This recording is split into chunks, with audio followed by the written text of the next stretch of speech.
Right, we're back with another interview, and this time we've got the fantastic Stone Soup. How you doing, Hello, guys? really good, man. Awesome, thanks, yeah. Cool. So, you won Oxford Metal to the Masses. We did, yeah. How tough was it? It was so tough we took 2 attempts to do it. We made the final last year, didn't get the vote.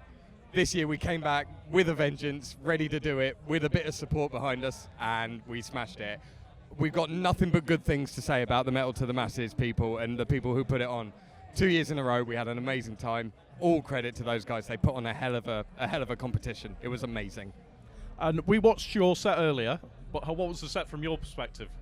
Well, I mean, I'm trying to cast my mind back because everything's a blur since then, but all I distinctly remember, hundreds of people, loads of cheering, loads of clapping, loads of arms in the air.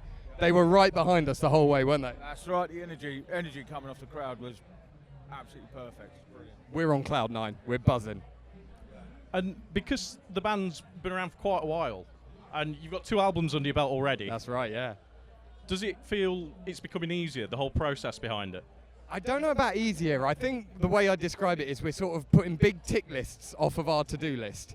You know, festivals, a decent album, I've done that in the wrong order, but the gigging experience and the album that we were riding off of to get through Metal to the Masses, everything seems to have timed out really nicely in that respect, and the show that we've just been able to bring to these guys here is well refined but a little bit new. A combination of, you know, stuff we've been playing for years that we're really comfortable with and the newer stuff that we want to bring to people. It was a bit of everything, and it was just fantastic. So there's a 5-year gap between the 2 albums. How long will it be before you think about the difficult 3rd album? It's got to be less than that, hasn't it? I mean, the good news is we're probably about halfway written with it, and there's plenty more pencil on paper going on.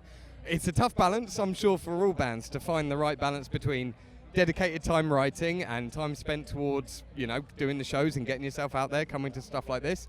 I reckon there'll be a much shorter gap between the 3rd album, and we'll have the momentum that we maybe didn't have between the last 2, and a little bit more experience under our belt. So yeah, hopefully not 5 years, put it that way.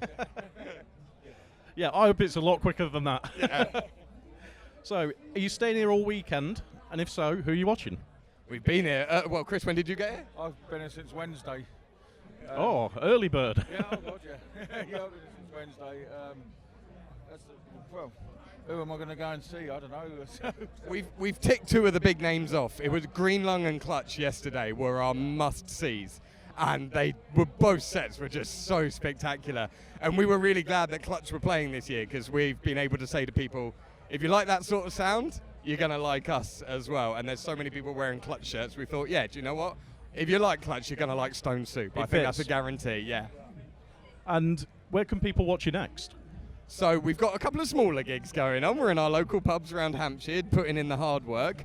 But we are playing the Jericho Tavern in Oxford in October, the 5th of October. Swamp Fest in Reading, that's a bit later in September. And then we're going all the way up to Glasgow to play for the Moshville guys who have been supporting us this whole way. They're based up there. We're going to go up and see them. We've got a bit of a reputation preceding us. But we're going on, yeah, we're going all over the place. Anywhere they'll have us, basically. With this under our belt, we've got the momentum. And, right, we'll do some quick fire questions now. So, first one. So we've got 2 standard ones. First one, it's Dinosaur Day. What's your favourite dinosaur? Favourite dinosaur? Triceratops. Megalodon. What are your favourite crisps? What's it? Beef Wotsits. You bastard. It's done my idea. That's just a nice little top into that, wasn't it? I wasn't specific enough, was I? Obviously Wotsits, but beef Wotsits.